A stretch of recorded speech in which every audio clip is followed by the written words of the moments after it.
Hello everyone and welcome to my channel, and today I'll be reading an Arlecchino listener by me, so let's get into it.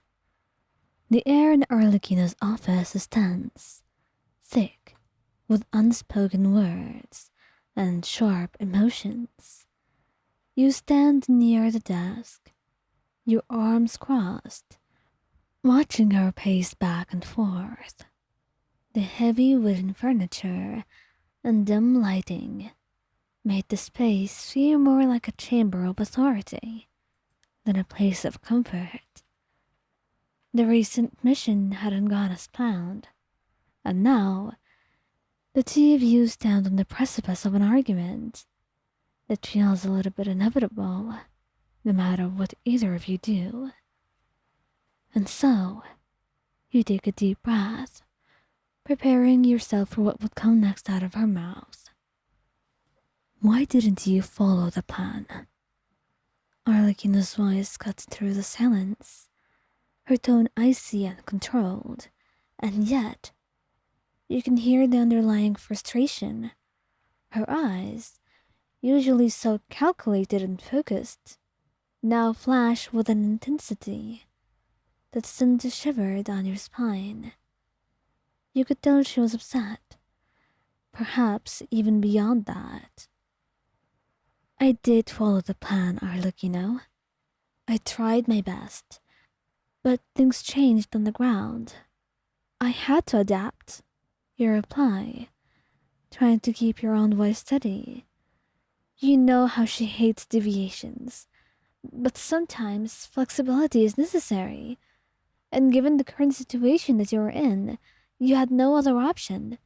So it wasn't like you were the one to blame here. There wasn't anyone to blame. It was just the way things had to be. She stops pacing and turns to face you, fully now, her hands clenching into fists.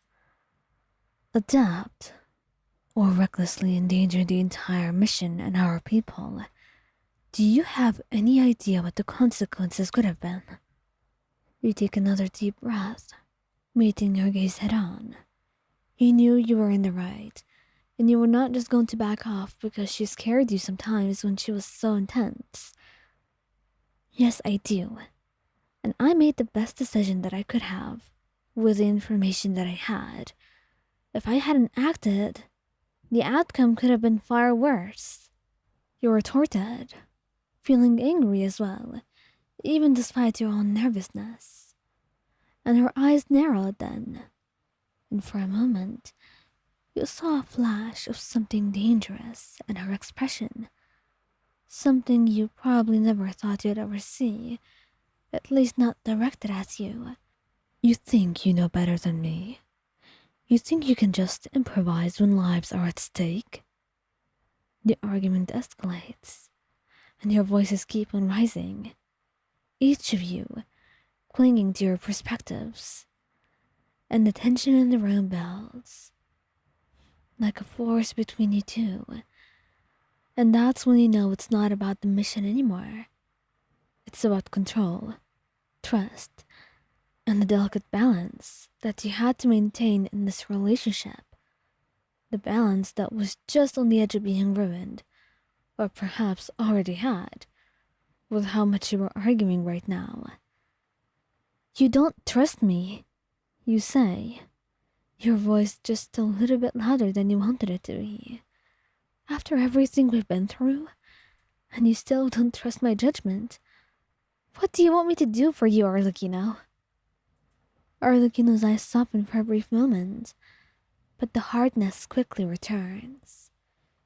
It is not about trust. It's about responsibility, Wyan. As your leader, you have to ensure everyone's safety, and as your lover, I can't stand the thought of losing you because of a rash decision. Her words hit you like a punch to the gut. I'm not a child, Arlecchino. I can make decisions. I can take care of myself. And I can lead just fine too. You just don't trust me at all. And suddenly, she steps closer to you, her face inches away from yours. You don't understand. You have no idea what's at stake. She hisses. I can't lose you. Not like this. And in the heat of the moment, as the two of you keep on talking back to each other, her hand raises, and for a split second, just a split second, you think that she might actually hit you.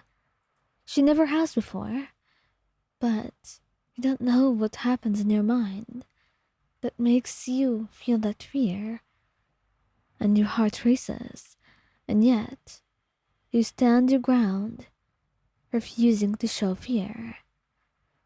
And as Arlecchino looks into your eyes, something changes in her own. The anger drains away, replaced by a look of regret and guilt. She lowers her hand, her shoulders slumping, as if the entire weight of the world had settled down on them. I'm sorry, she whispers, her voice breaking.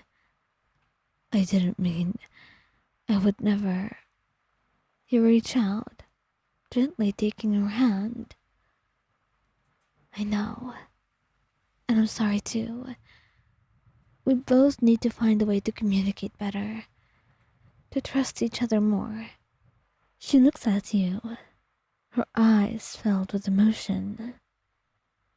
I just can't afford to lose you. You just can't be reckless when doing things like that. You know how much I care about you. She pulls you into a tight embrace, and you feel her body against your own, her warmth soothing you. And you mean everything to me as well. We'll figure this out, I promise. And in the quiet of her office, the tension slowly dissipates, replaced by a fragile but growing understanding. You both know there will be more challenges ahead, undoubtedly so. More arguments and moments of doubt. But in this moment, you've taken a step towards healing, towards rebuilding the trust and love that binds you both. And even if it means you'll fight in the future, you're willing to do whatever it takes just to get to be by her side.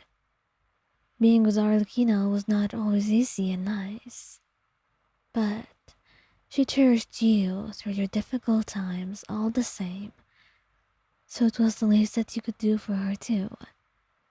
Understanding would not come easy, not without sacrifice, and you were willing to do what was necessary to achieve that.